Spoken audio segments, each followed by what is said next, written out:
I would say the important themes for me, both professionally and personally, is about leadership, about understanding purpose. Why the organization exists, why you're raising a family together. The big things in your life, in employment or personal. It's really important to understand why you're doing the things you do, and then culture. How do you set an environment where everybody has the opportunity to achieve their full potential, and the organization goes beyond what they thought its full potential was. And those are the things that are super important to me.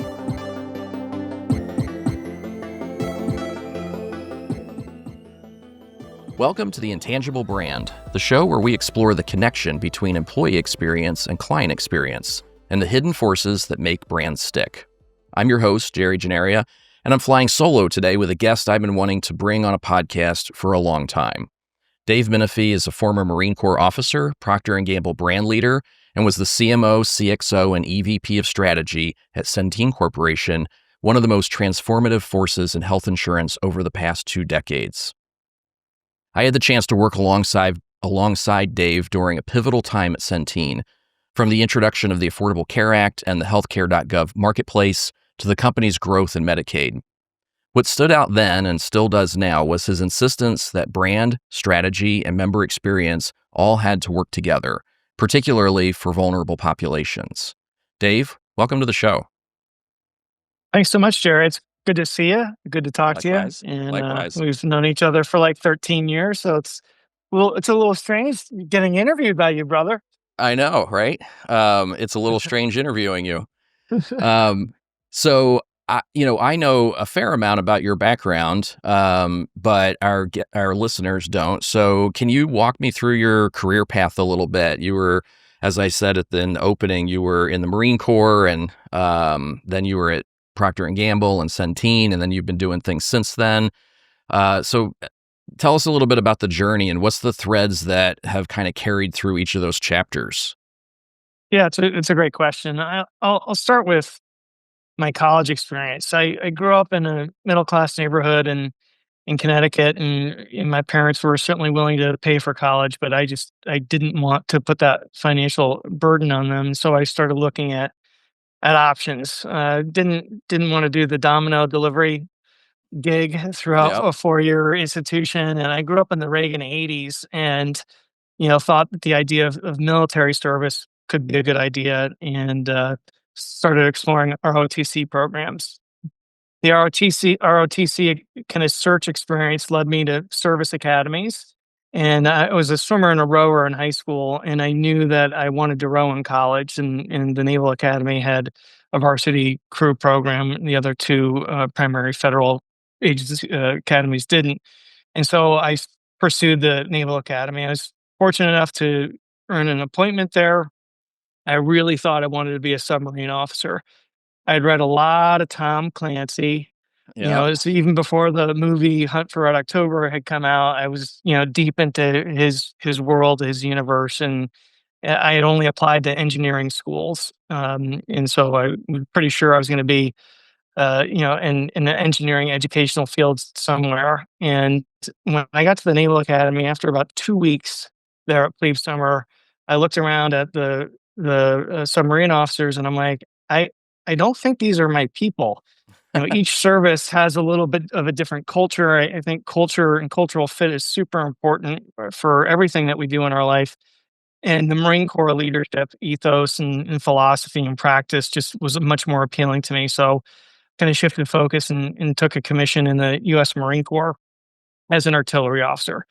Was fortunate to serve largely in the Western Pacific. It was based on Oahu, but spent more time off the island than on it. My wife had a lot of visitors while I was gone, which was kind of nice.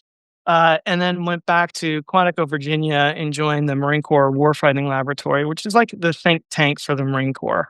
Mm-hmm. And the cool thing about that job is that we were doing a lot of analytical and creative problem solving around how to operate in an urban environment. So this is the late '90s. We were looking at demographic trends and seeing the global population moving to large cities within 200 miles of the coastline. that is the remit for the U.S. Marine Corps. That's kind of our operating mandate.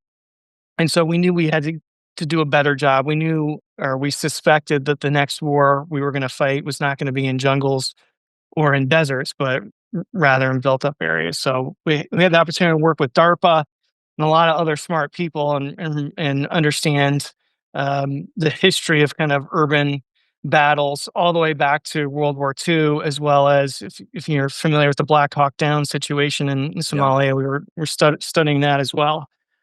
Um, was spending a lot of time outside of the Commonwealth of Virginia in that role. In fact, about 5 years into the marriage with my senior prom date, we looked at each other and said, "Hey, I've been gone like 3 out of the last 5 years. It's all pre 9/11, all peacetime stuff, but still, a lot of time away from home." And we kind of collectively agreed maybe this is not the right lifestyle for us. So Mm.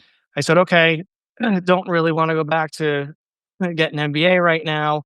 I've got a child on the way. I kind of think I want to earn some money rather than rack up additional debt. So let me find a job." And I thought there Mhm. were three ways to kind of go after a job search.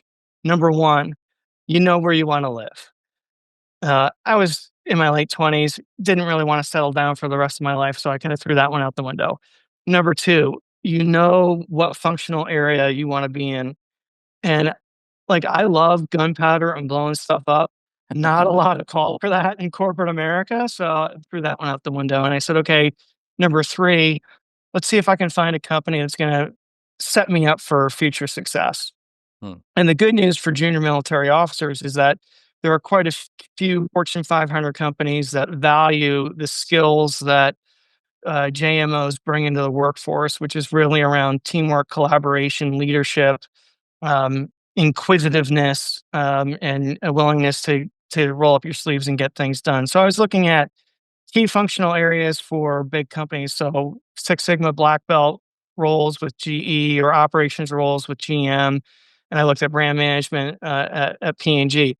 I didn't know what brand management was. I didn't know what marketing was. I just knew that that was the key function for the company. So I'm like, okay, that's what I want to go do. And it just so happened that I lucked out, is P&G picked me up, and the brand management role is super interesting because it's got two components. Number one, you're the marketing leader for a brand.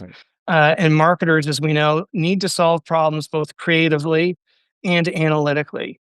Right. I mentioned that I only applied to engineering schools, but when I got to the Naval Academy, because the curriculum is so math science heavy, everybody graduates with a Bachelor of Science degree. So I kind of took a little bit of a right hand turn and said, I'm going to be an English major. And so being an English major with a BS, it's kind of funny, right? You Yeah. got a BS in English. Is a great skill set and background to have when you go into marketing.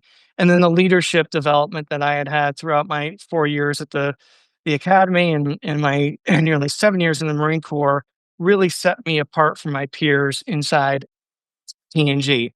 I was probably behind on business acumen. Most of Mhm. my other entry level peers had come out of an MBA program, but I was ahead in my ability to build teams and get things done, and overcome obstacles. So I was at P&G for 12 years. I worked on a variety of brands, Charmin, Bounty, Puffs, Duracell, Eukanuba, and Iams.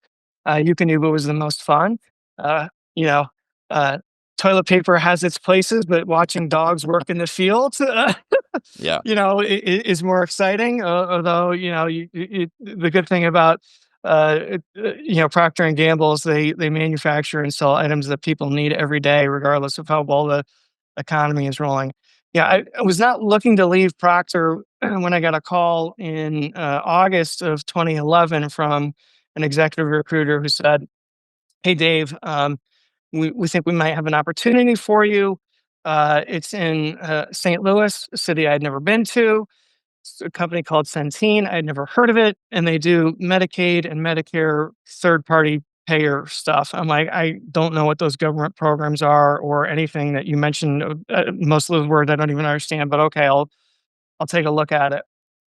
The CEO at the time Michael Neidorff had started his career early, decades earlier in CPG, and he was very interested in bringing in a CPG, consumer packaged goods professional, to help get the company ready for the implementation of the Affordable Care Act and to professionalize the way we went to market for our members. And so, really the first tranche of work that I did at Centine was to help the company articulate its values, beliefs, and purpose.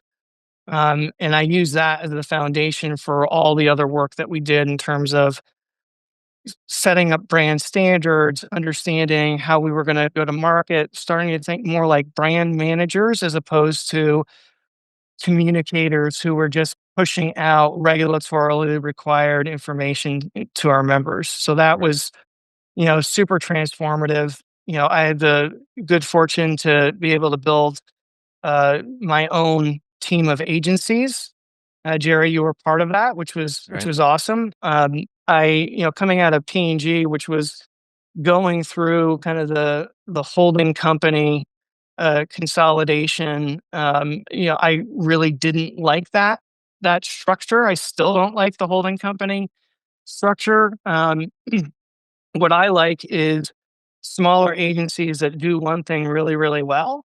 And then I can build the team internally and have them all work together. And Jared, we can talk a little bit about that team dynamic of multiple agencies working together seamlessly. But I think, I had mentioned earlier how important culture is. And I think for marketing leaders, they can build their own culture, not only internally, but with their agency partners. And I think that was super important and led to, a lot of the success that we had at Centene. I joined the company when they were 5 billion in revenue. I left the company 9 years later. The company, I think, had 111 million in revenue or something, just massive growth, Right. 20x in 9 years. And that meant that we were constantly evaluating our organizational capabilities, capacity, and culture, and redesigning the organization. Every 6 to 9 months. I started with, I think, 12 or 14 employees in my department. Right after we acquired WellCare in 2020, we were up to 220 employees in the department. We right sized back down to 160, but that was another great skill set that I had the opportunity to develop there. Is how do you do org design and development? How do you make sure that everybody's working together, not just internally, but as I mentioned before, with your agency partners. When I left Centene in 2021, I wasn't really looking for my next job. As I was recovering from a health issue, and things were going on with my family. I was just kind of taking some time to enjoy things. But people in my network started calling me and saying, "Hey, Dave, can you help us with this strategy problem or this positioning problem?" I said, "Oh, okay."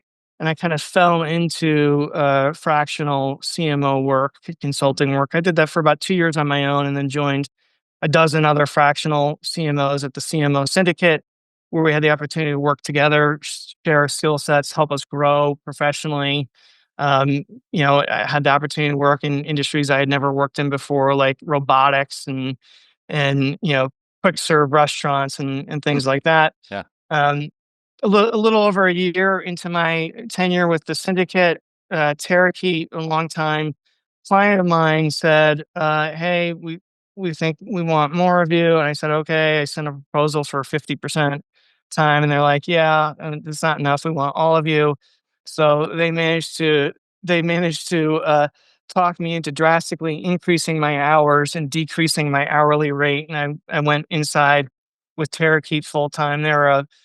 They've come out of the search engine optimization business. They do a great job at helping brands control the brand narrative and the Hmm. story that they tell online by optimizing content. And these techniques have been super successful in traditional search, but are also successful in the world of generative search, which I don't know about the listeners here, but I can increasingly do more and more search with ChatGPT rather than in the traditional Google search bar, 'cause it gets to an answer more quickly, Hmm. and when there are citations in place there, it helps me to delve deeper when I need to.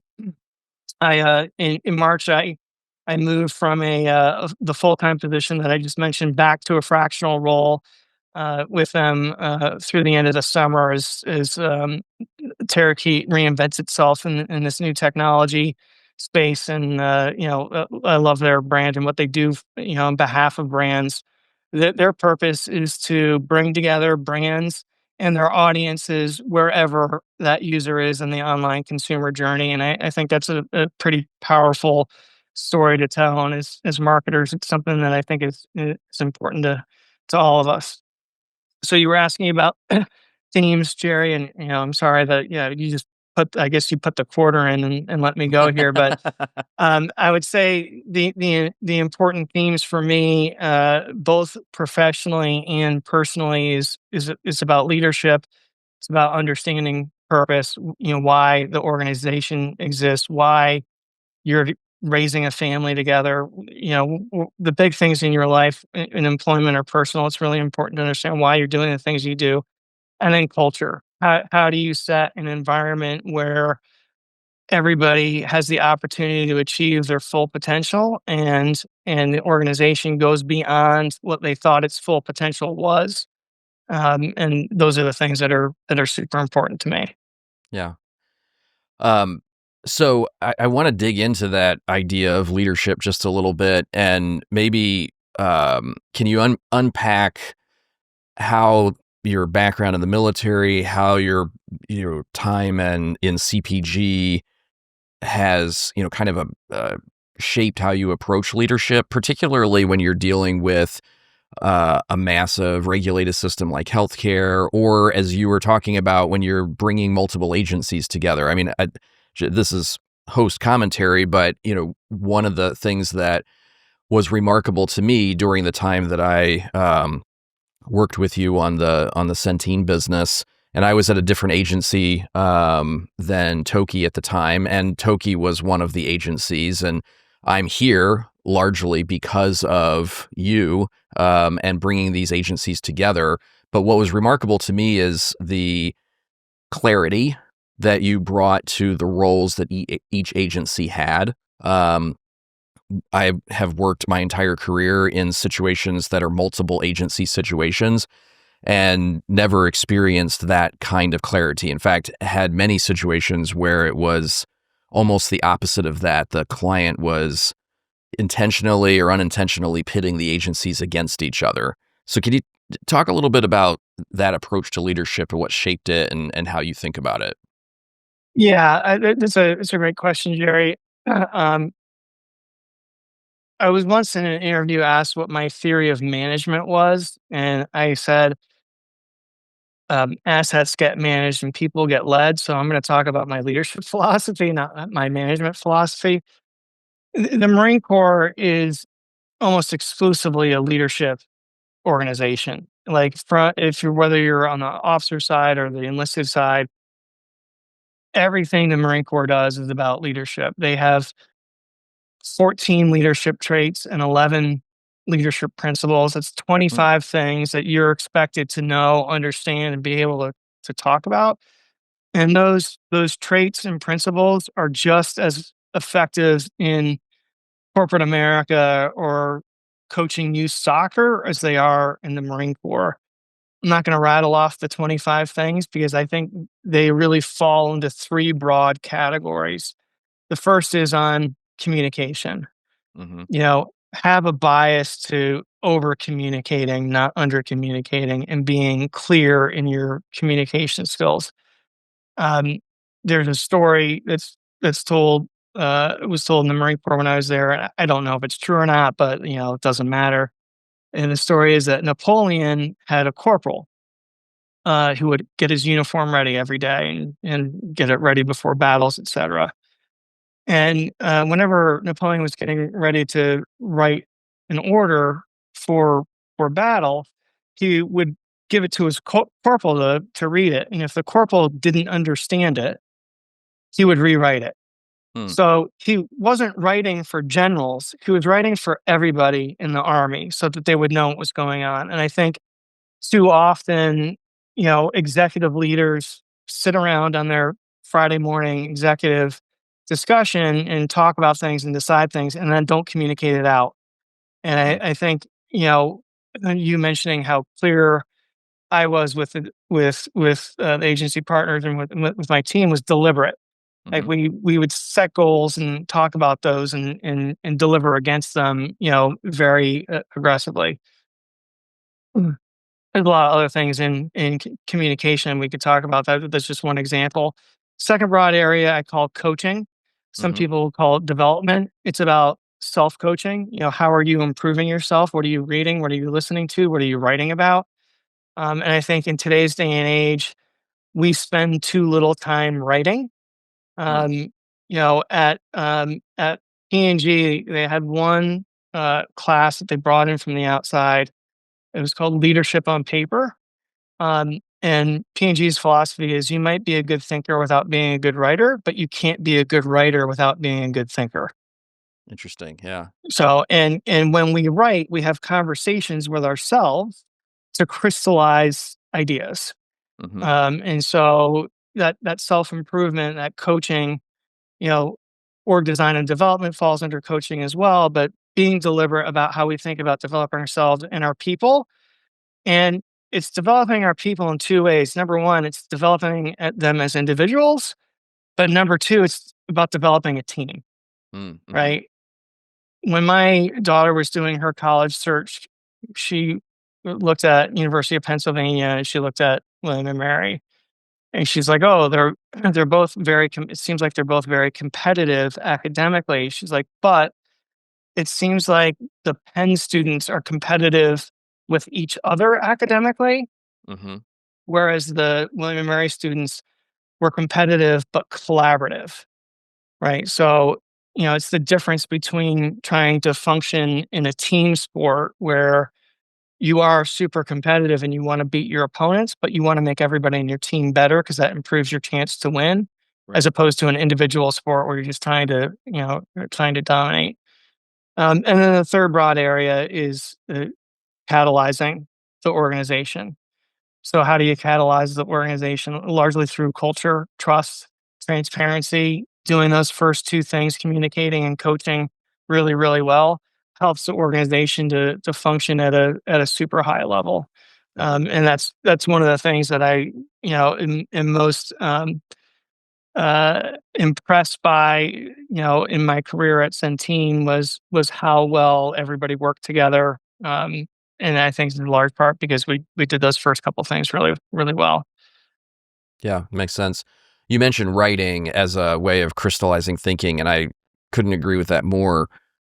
As generative AI is becoming more and more a tool that we're relying on to get more things done in less time or to improve the way that we do things, I think some people are concerned about what that means for us as writers and thinkers. How are you thinking about AI in terms of writing and thinking? And is it a help? Is it a hindrance? That's a great question, Jerry. I love um, and I'm using ChatGPT. I've used other models as well, but what I really like about ChatGPT is it's a great research assistant. Mm, So I'm working on an article right now about Southwest Airlines. I was a big fan of Herb Kelleher, and they were a purpose-driven airline. And changes that I see coming down the pike now make me believe that they've fallen off of Herb's way. right. And so I can use ChatGPT to say, "Hey, find, this is my thesis. Hmm. Can you help me find quotes and and supporting documentation on what Herb has done, and then what's happened in airline over the last 3 to 5 years." Now, I could have ChatGPT take all that and write an article for me, but that doesn't help me to think about what I'm thinking about or learn enough about Southwest and then have a cogent conversation with you, Jerry. Like if we were to do another film another podcast, and Dave, tell us what you learned about Southwest Airlines. I can't have that conversation unless I write it myself. So, like, I love having the research assistance because I'm not, typing in Google searches and trying to find, investor interviews, from years ago. I have help doing that. Now, obviously with hallucinations and things of that nature, we still have to verify, Right. the source of the quote and all that. But I think using Gen AI as a research assistant in that way, um, can be super, super helpful, and it makes writing the article a lot faster because, I can just keep having a dialogue, Right. right, with the generative engine. And I think that's the difference between traditional search, which is more like an interview, like I ask one question, I get an answer, Hmm. whereas with generative AI, it's more like having a conversation. "Hey, thanks for that. What about this?" Hmm. Yeah. Um, so let's go back a little bit to your time at Centine and something that I'm curious about. Your title, your role evolved over that period of time that you were there. You were VP and CMO at the beginning. You were Chief Experience Officer and EVP at Corporate Strategy when you left. How did um, how did that come about? What was the philosophy that of consumer experience, marketing, branding, and how did those things fit together in those roles? Yeah. So like I mentioned, I was hired as the first CMO for the company, and Michael was really trying to elevate how we thought about going to market and the brand, et cetera. Um, about halfway through my tenure there, I'm like, dude, the healthcare experience from a consumer experience perspective sucks. Hmm. It's the worst. We had the Temkin experience ratings, like we were one of the last category, health insurance, one of the last categories. Brand simplicity index, one of the last categories. It sounds bad that you're at the bottom, but like our as an industry, our ratings were below that of cable companies. I'm like, and I don't know anybody who loves their cable company, right? So like that's really, really exceptionally bad. And so you can't market your way out of a bad consumer experience. So we had some discussions internally and said, hey, we've gotten a lot better in the way we go to market, what our look and feel is, the consistency, getting our, 20 plus health plans kind of on the same sheet of music and the way that we talk to our consumers, et cetera. But we need to do more. And so when I changed the title from chief marketing officer to chief experience officer, I kept all the marketing responsibilities, but added responsibilities in net promoter score and customer satisfaction scores and how we were evaluating, tracking, and improving those things. And we also started working more diligently with, some of our uh, the the portion of the company that is actually sending out letters to people on managing their medical conditions. Hmm. So the reality is that when nurses and doctors write things, it sounds like medical, right? Right. So I mentioned before that I had a health issue and I'm fine now, and it was like the JV of cancers, but officially I had a mucinous appendiceal carcinoma. Jerry, do you Sounds. know what that is? I have no idea, but it sounds bad. It's cancer of the appendix. Okay. So, like, instead of telling me high grade mucinous carcinoma, appendiceal carcinoma, like, can't we just say I had appendix cancer? Like, and as a patient, like I have to learn this terminology because when I moved from St. Louis to Annapolis, I was changing, oncologists, and it's like, okay, if I say appendix cancer, I guess you're going to know, but then you're going to have questions about like, was it high grade or low grade? And like, so you have to know those things. But like, if I'm a patient or a member of a health plan and I have multiple comorbidities, right? I've got heart disease and diabetes and I'm obese. I don't want three letters coming to me, Right. right? I want one letter treating me as a person, using plain language, not using jargon. And the way we had previously been set up inside Centene is, our medical management team was looking at each condition. They weren't looking at people. So it was possible. We did an audit for our Medicare population. It was possible that one person could receive 750 pieces of communication from the company. Wow. That's ridiculous, That's right? Like, it's just overwhelming. noise. It's overwhelming. It's like it's noise, right? So, like, I remember going through Lamaze classes with my wife when we were pregnant with our first child, and it's like you get this bag full of coupons and books and pamphlets, and it's like, okay, I'm taking the coupons, I'm throwing everything else out. I Right, can't right. I can't ingest this amount of information. I'm freaked out enough as it is as a soon to be new parent. Um, so those are the types of things that we were taking a look at, when I took over kind of the experience responsibilities. And we were also doing a lot of work from a market research standpoint and understanding consumer journey for our different products. The Medicaid consumer journey is different than the health insurance marketplace, which is different than Medicare. Um, and it was really important for us to have deep consumer understanding to better meet the needs of those populations. Yeah. One of the premises of the podcast is the idea that brand is really the experience that people have with a product or service. Um, so, I appreciate the intense focus on that member experience. Do you think that healthcare as a whole is improving from that perspective?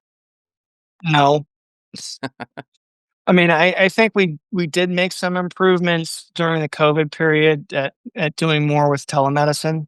Hmm. I think that's great. Um, I think that level of access, I think, is super important. Um, the big beautiful bill here is going to make changes that's going to complicate government healthcare more. The Hmm. last thing this category needs is additional complexity.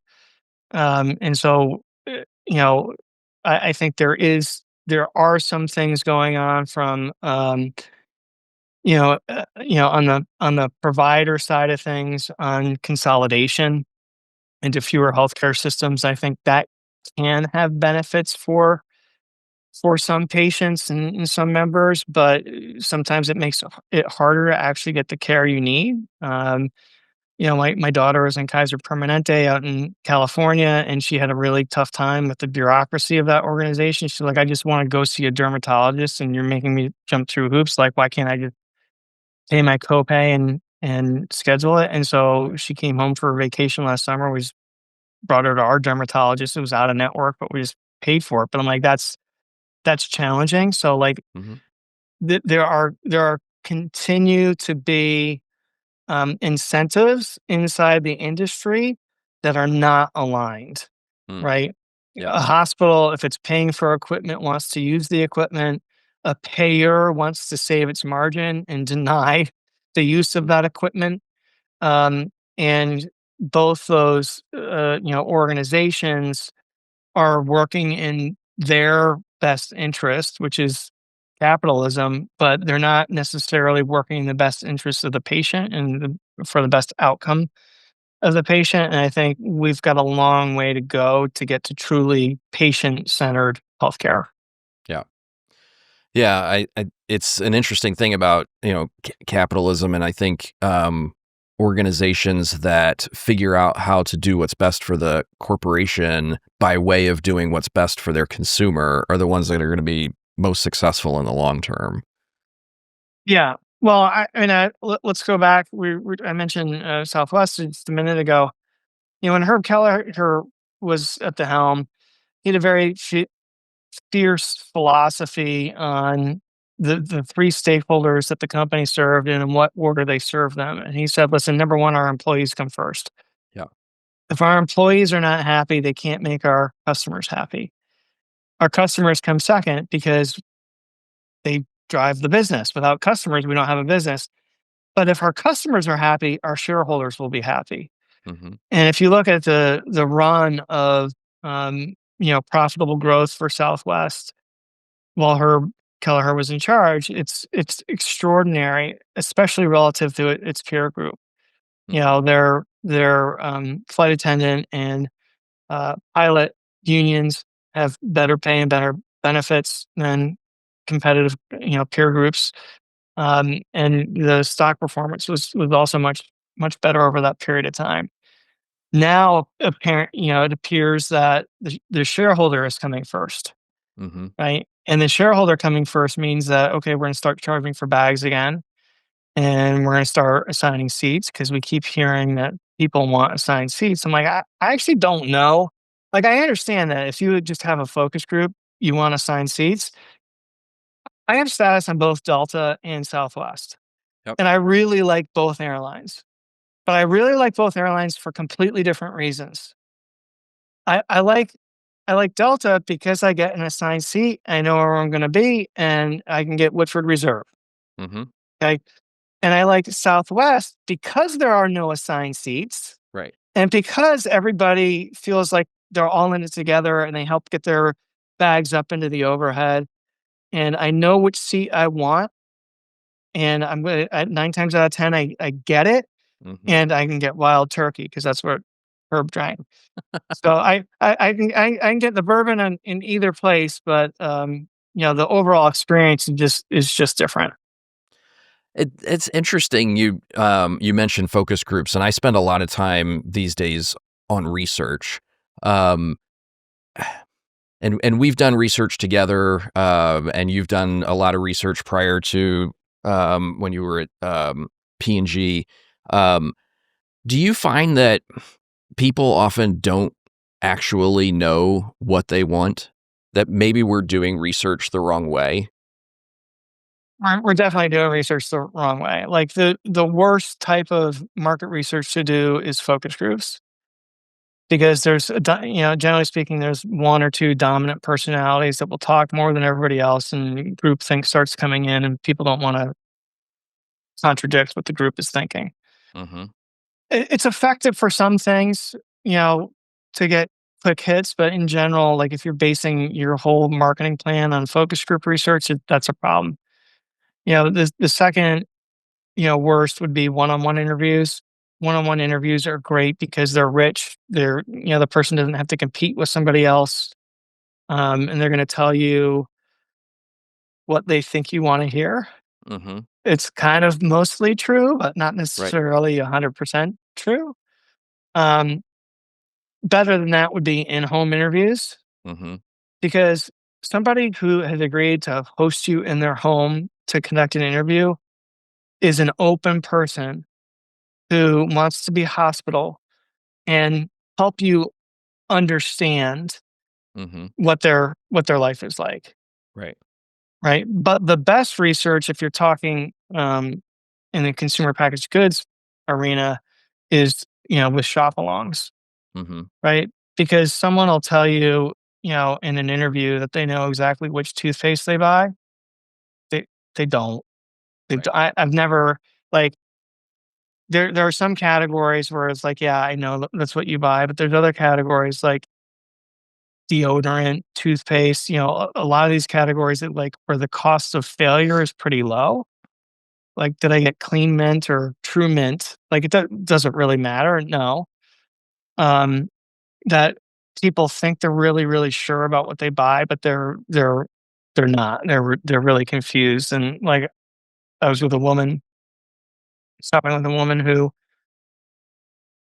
picked an item up from an end cap, then went to the category and took the end cap item out and put it on the shelf and picked something up. And then walked down the category and saw another thing, and she put the second thing back and picked up the third thing. And then she went back by the end cap again, and she went back to her first choice. But she changed her mind 3 times. Right. There wasn't a high degree of certainty of what she was picking up. Right. So that's just kind of, human behavior is fascinating. And, one of the reasons that the healthcare category is so tough is, competing incentives. But the other thing is behavior change is hard. Healthcare behavior change is even harder. Mm-hmm. Yeah. So, like when you've dug yourself into, a medical condition that is behavior driven, it's really hard to unbehave to get Right. yourself out of that medical condition. Yeah. Well, and I find that if you're doing research that's around innovation and new ideas, that's not necessarily the place where I think you can get a tremendous amount of insight from the research that you do. And I really do think that the in-home is one of the most valuable that you can do, not necessarily always because they're more open, but like the shop along, you're getting context that you don't get in other places, right? And when we're thinking about innovation, it's like nobody wanted the iPhone or the iPad before they actually had one, and now you can't live without them. We are challenged as consumers to think beyond variations of the things that we have. So as marketers, we have a tremendous challenge to, figure out what the next thing is going to be and to help our consumers uh, embrace those ideas. Um, Absolutely. so, after Centine, you've taken on some new roles. You talked about consulting, fractional CMO, working with Terrakeet. What's been the things that you've learned? Is there connective threads in what you've been doing since your time in healthcare? I mean, I tend to be a very purpose-driven marketer. I like organizations to understand why they exist. It's surprising to me still at how many organizations don't know Hmm. why they exist. Um, and I think that acts as a strategic foundation as well as a cultural foundation for the company. And so I prefer to do purpose work prior to doing positioning work because I think it gets to a stronger outcome faster and more long lasting. And I think um, culture has also been kind of another really important thing for me to help organizations understand and work on. At Terrakeet, I led the facilitated the purpose work before I joined the company, and then while I was at the company, we kind of double clicked on that, and went down into what do we think the leadership and cultural behaviors that we should expect are, and kind of threw that out as well. I led some purpose work with a Major League Baseball team several years ago, and they basically off of those values, they decided to do employee evaluations exclusively off of those values. Hmm. So that's another thing that's like super interesting is when you get your purpose right, it drives other decisions. Um, Not to beat the Southwest example, but like if the reason why Southwest exists is to democratize travel, that's your purpose, then you don't charge change fees or bag fees, Right. right? If you fall off your purpose and you just say, no, we're going to be mission driven, we're going to fly airplanes and make money, then that's when you start charging bag fees again. Hmm. Um, we work with a lot of smaller or mid-size professional service firms, and a lot of them are started by individuals that they did whatever their function was. Maybe they were an engineer or an architect, and they go off and start a firm. They are frequently not going off and starting a firm because they think they can change the world or they have some deeper purpose other than I think I can do this job, better than my bosses are letting me or what have you. And so we see a lot of firms that don't necessarily have a higher purpose. How do you help them find that when it really wasn't there to begin with? Yeah, like when I joined Centene, we didn't have an articulated purpose. We had a mission statement to improve health outcomes and lower costs. Hmm. And um, well, which of our competitors didn't want that? Did anybody want higher costs? Right. Did anybody want worse health outcomes? The answer is no, right? And so by understanding that we exist to improve the health of the individual, of the community, one individual at a time, that changes the way we thought about going to market and strategies that we were going to employ to get better. And most architects don't do everything.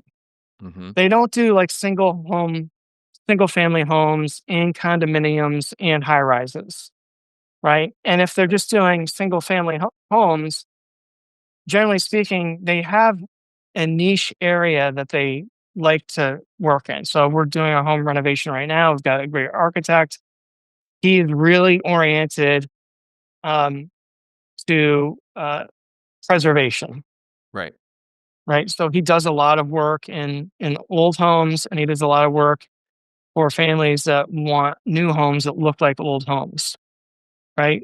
So I haven't talked to him about this, but he might have a purpose to say, "Hey, I want to bring out the joy of traditional living," or something like Mm-hmm. that. Right. The way I would help somebody do that is I have a system. I have a series of questions that I ask, and a couple of workshops that I put people through. I've done this for large Fortune 500 companies. I've done it for privately held organizations. I've also done it for individuals. Mm-hmm. So it's a very whether it's for one person trying to figure out how they articulate their own purpose, which I think is useful to know about yourself, Right. um, um, or whether it's an organization that wants to do it on a larger scale. Find me on LinkedIn and contact me. I can help you. There you go. Perfect. What advice would you give to leaders in other industries that are trying to align their brands around real human needs, like you were doing at Centine? It's like really understand your consumer, your client, your customer, whoever you're serving. Understand that person deeply. So, at Centene, when we were doing our brand identity work, we started to really want to get into the heads of our Medicaid consumers. And guess what, Jerry? Medicaid members they're at or under the poverty level. Okay. Right. They have concerns about where they're gonna sleep, how they're gonna clothe their children, and how they're gonna feed their children. Like, that's brutal. And then on top of that, you have to navigate, at the bottom end of the healthcare spectrum. And so we were very deliberate that we wanted the Centene brand to be as simple as possible to differentiate us versus everything else in the category and to actively empower our members, Right. right? We were not the heroes solving their medical issues. We were their ally, helping them to navigate the really complicated terrain of the healthcare space. And they were the hero. Mom was going to be the hero and solve the problems for her child. Centene was not going to do that. We could help, but we weren't wearing the superhero cape she was. Yeah. Yeah. What's next for you? You're ending your time with Tarakeet in a full-time Yeah. capacity. What's next? What are you looking for? Well, I do have some, while I am open to kind of consulting gigs, really what I'm looking for is my next full-time in-house executive leadership position. I love building brands and marketing, but I love building teams and culture more. Mhm. And I'm sure there's, some business in the 500 million to $2.5 billion revenue range that's stuck. They've plateaued in growth, or they need a turnaround. And I love that type of work. I've been successful at it throughout my career, and I love making people better. My personal purpose is to make the people around me better so they can achieve their full potential, and I do that with teams and individuals. And I'm kind of industry agnostic. Mhm. I've demonstrated an ability to work well in different corporate cultural climates. And TNG might be more hierarchical than the Marine Corps. And Centene was certainly more chaotic, but more highly regulated from a healthcare perspective versus CPG, and then worked in the tech services business. And it's been fun working across industries. And I think if there's a CEO out there who knows that they need help at getting over the hump, feel free to give me a call either on a consulting or potential full-time basis. Yeah, that's great. So, we've kind of been all over in our conversation today. What's the one thing that you hope our viewers or listeners take away from this conversation? Um, Pay attention to culture. It matters. It's the X factor. We've all heard the quote, "culture eats strategy for breakfast." And if you don't know your purpose, if you don't know why you exist as a human being or why your organization exists as an entity, then work aggressively to figure that out and articulate it, and then take steps to bring that to life. Your purpose should inform your culture and your strategy and the priorities that you make within that framework. And I think too many people and organizations mistake activity for strategy, and they forget that even if they have a good strategy, they've got to prioritize in order to make the most important things happen. The 80 for 20 thing is, you know, or 20 for 80 rule, whatever it is.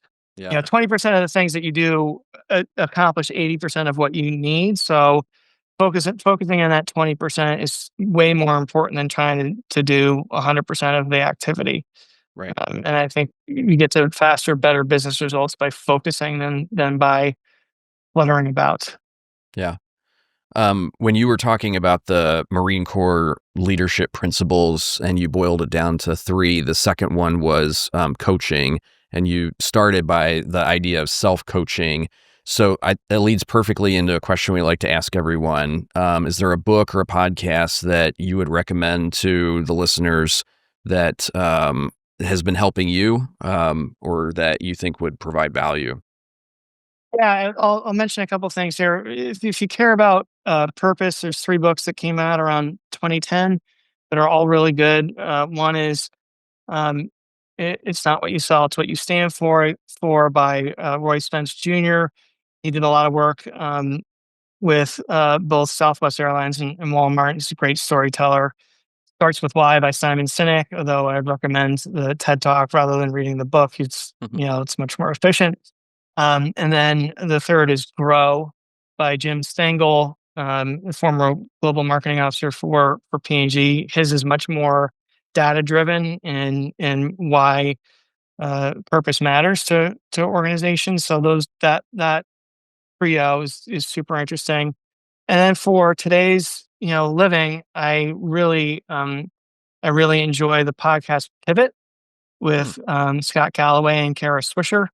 yeah. She has kind of a tech background. He's got a marketing and business background. And they talk about, business, tech, politics, and, he tells some horrible dad jokes. So highly entertaining. Excellent. Well, Dave, thanks again for joining me. It's always a pleasure to talk. I could talk with you for hours, but we'll try and limit it for this show, and we'll definitely have you back. If folks want to follow your work or get in touch, you mentioned LinkedIn. Is there any other place that they should look for you? LinkedIn is the best place. Perfect. Well, that wraps up another episode of The Intangible Brand. If you enjoyed today's conversation, we'd love it if you'd follow or subscribe on your favorite podcast platform. It helps us keep bringing these insights to folks like you. And if you're watching on YouTube, be sure to like the video, subscribe to our channel so you don't miss future episodes. And we'd love to hear what resonated with you. Leave us a review, share your thoughts, drop us a line with ideas for future topics or guests. You can always connect with us on LinkedIn or visit theintangible.brand.com for more resources and info about the show. Thanks for listening to The Intangible Brand, where the strongest brands are built on the experiences they create for their clients and their teams.